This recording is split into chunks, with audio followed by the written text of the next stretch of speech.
Hey, what's up? David here with AfterVideoFX and welcome back to another video tutorial. And today I decided to do a slight variation to the Sonic Ring portal that we did in the previous tutorial. So instead of a portal, we're just going to do the throw. So without further ado, let's take a look at what we're going to be creating.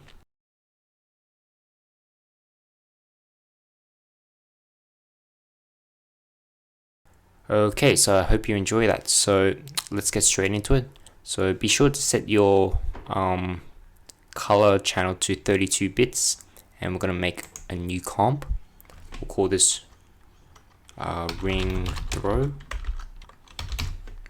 We'll make it 1920 by 1080, 10 seconds long, and hit OK. Now what I've got here is some images that I took when I was at my university, and these are all like panoramic images. So I'm just going to scale it down to so that it fits within our comp. So maybe about 50% is good, or 49. Okay, I want to just create a new camera, and we'll make it 80 millimeters. Hit OK, and hit OK. Let's make these a 3D layer. And what I want to do is like make the camera rotate and then let it position the images. So what I mean by that is, so if we take this first two images, and let's take the second image and just pick whip to the camera. Now if we rotate this, we can see it's gonna rotate like that. If we look at the top view, that's the effect we're trying to achieve here. So the image is following the camera's view. Okay. Now I'm just gonna lower the opacity for our second image, so about 50%. And I just want to line it up like around here. So just about, let's get this concrete lined up like that. And then what I want to do is unlink it and hit R and go back to 0 degrees. Get our third image, pick whip to the camera, and just pan this around, and then until this tree lines up, and somewhere about there is good. Unlink it and then go back to 0. Do this again for our fourth image, rotate it, and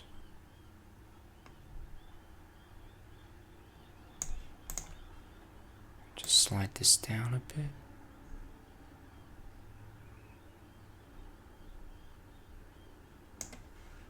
And there we go. And you're just basically doing this for the rest of the images.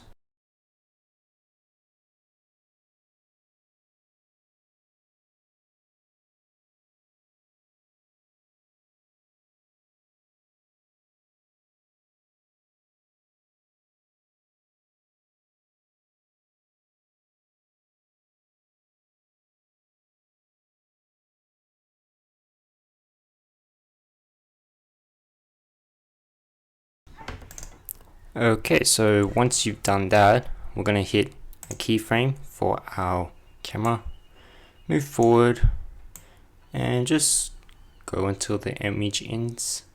So mine's about there, and there's our panoramic view. Okay, so we can see some harsh edges on the side here, but we can fix that. So let's go ahead and just work on our first image.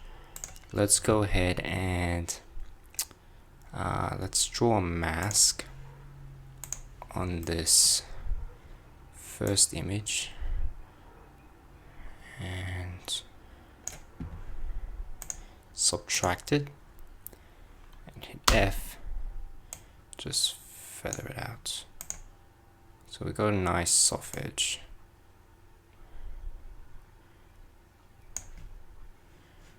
And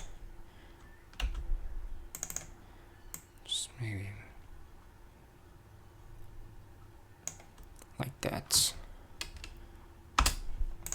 Okay, let's move forward again to our second and third image,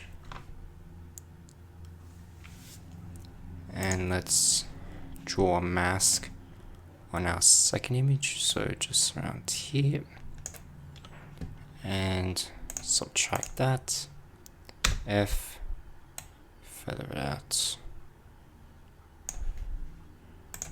and we can just even control it.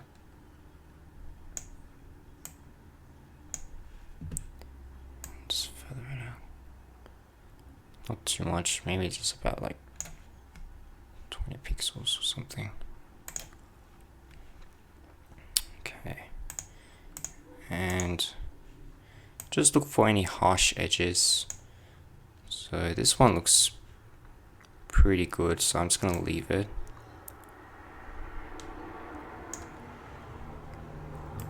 Over here looks pretty good as well. And we may have to draw a mask on this. So let's just draw a mask. And subtract that. F, feather it out. Just move it.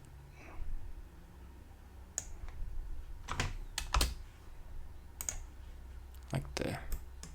Okay, you can still see some harsh edge, but we can fix that later. Okay, so going back, so we want to now match like the lighting of our scene. So let's go ahead and just bring the curves up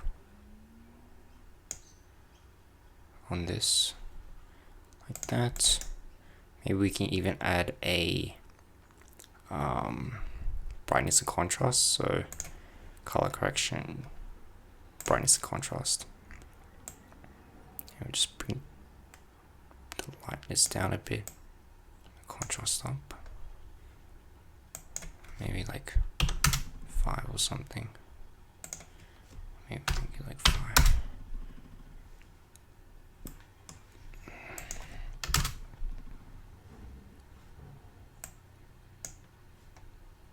So something like that.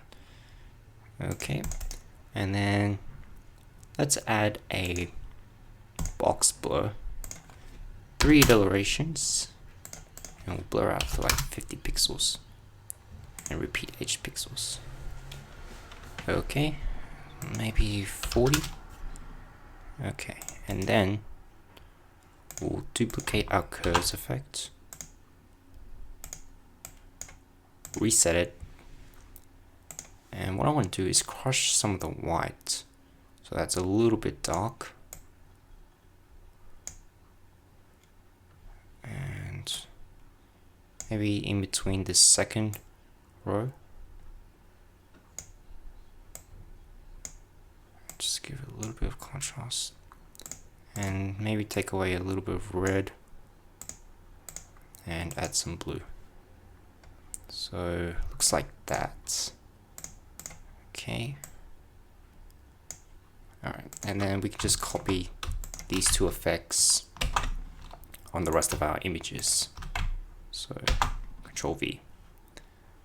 Okay, so now we should see the same effect happening. So you might want to adjust some of your mask feather. So I won't go too much into that because I do want to move on, so I'll just do this quickly. Okay, so once you're finished cleaning up your backgrounds, we can go ahead and turn on the shy switch for these and turn on the shy for our comp. Okay, so let's make a new solid. We'll call this E3D, and let's go ahead and get our element 3D layer, and let's jump into scene setup. Okay, so let's make a torus, and these are the same techniques that I used in my previous tutorial. So make this about 0.8, 0.7, so something like that. And let's give it a gold material. So if we just go into here and just give this some nice metallic, and let's bring the glossiness down to maybe like 25%, and let's just give this a backlight.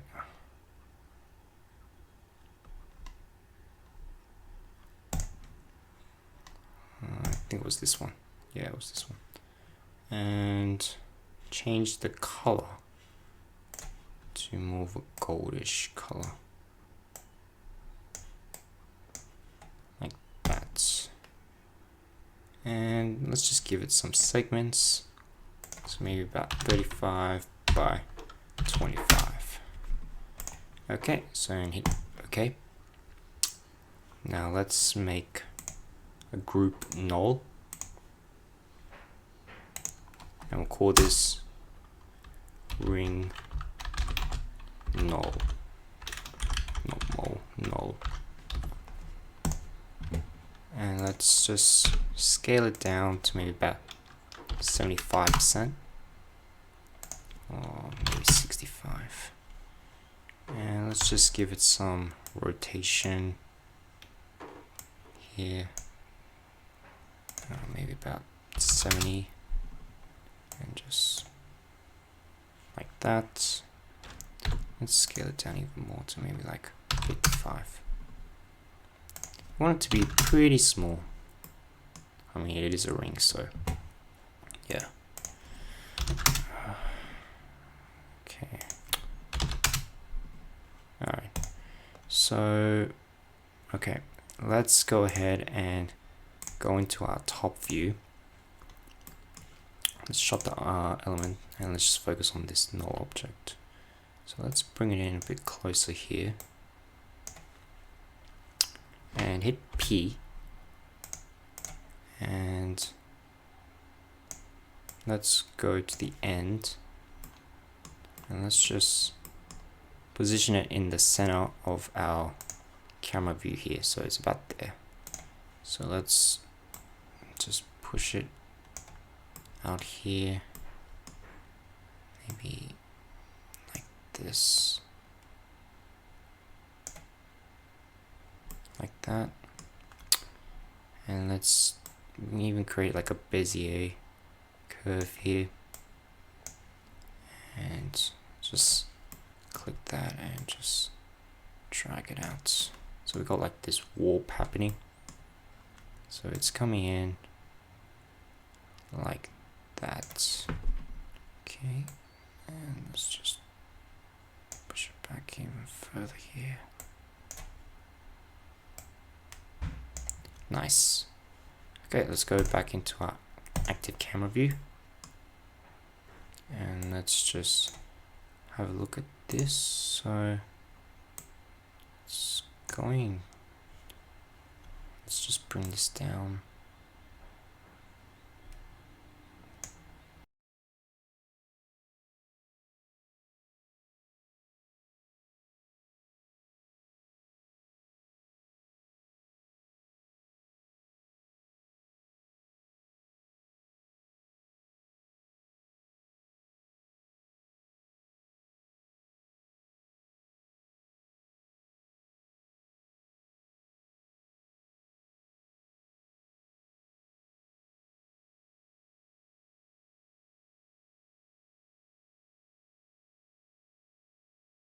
Now we can add some variation to our rotation. So maybe hit stopwatch for both, move forward here, maybe let's make it do 3 revolutions. So it's spinning as it flies around. Okay, cool.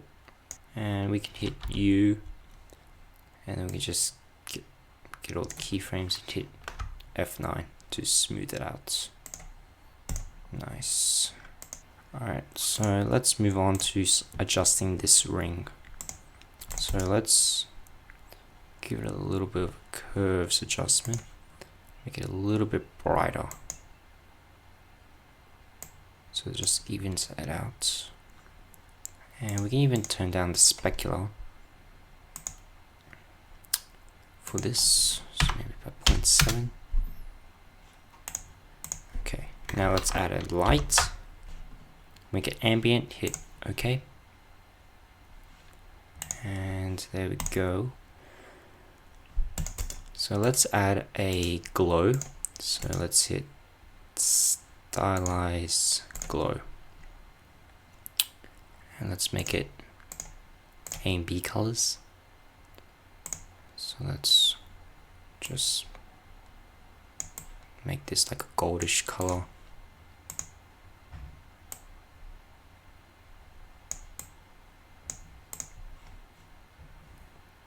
And just get that up, maybe.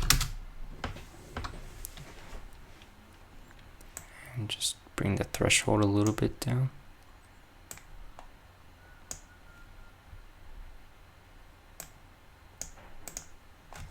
Maybe about 50%.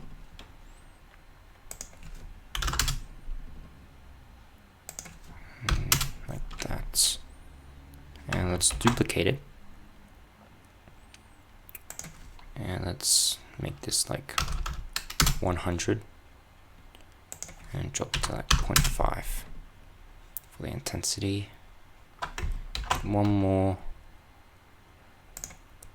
and let's make about 150 and drop that to like 0.1. So we get this nice ring, and we might even bring the threshold down for this. And for this as well, so maybe about 40.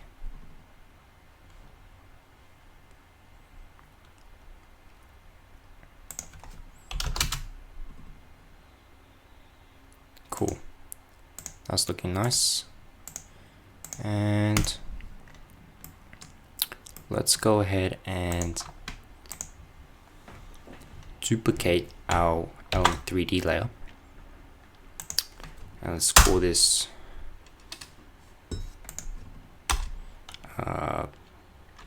motion blur, and let's solo it. Let's just bring these back up. Okay, so let's go ahead and add our directional blur, and let's set this to 90 degrees. And let's blur it out like 300 pixels, like that. And we can add a curves adjustment, if I can find it, there it is. And just bring back the alpha. And let's just keep duplicating these. Put on the bottom.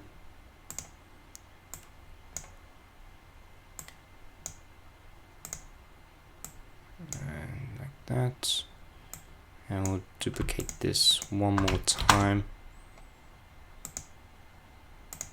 and just put this at the bottom. Okay, so we got nice blur happening, and I'm just gonna soften it with the fast blur, maybe about 20 pixels. Repeat H pixels, so that way it just softens it. Okay, so someone's speeding, maybe about 25 pixels. And I want to add some turbulent displacement on this, because when I was reviewing this, I was like, it kind of looks too smooth, so I want to add some variation. So I'm just going to turbulent displace this, and we'll turn this down to about 30, and maybe about 90. Okay, so it looks some distortions happening. Okay, and then let's check how it looks on when we composite it on top. let's just put this on top here. Alright, so let's go ahead and create a new solid, and we'll make it green. Call this matte, and let's put it on top of our motion blur, and let's just solid these two, and let's just draw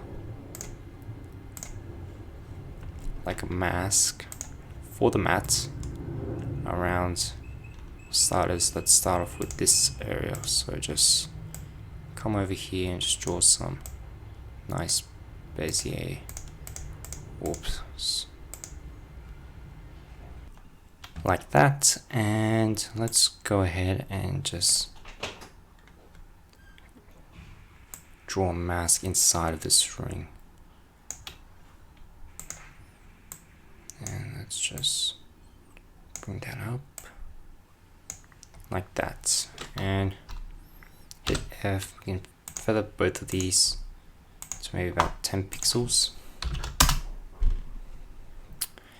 And what we can do is set the track matte to alpha matte, inverted.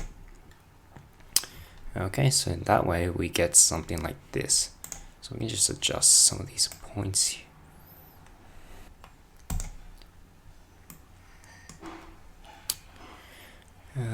Okay, and then hit M for the mask path, and just set a keyframe and just trace it as the clip plays. So you gotta move this here, and pretty much the same techniques as what we covered in the previous tutorial. So I'm just gonna do this, and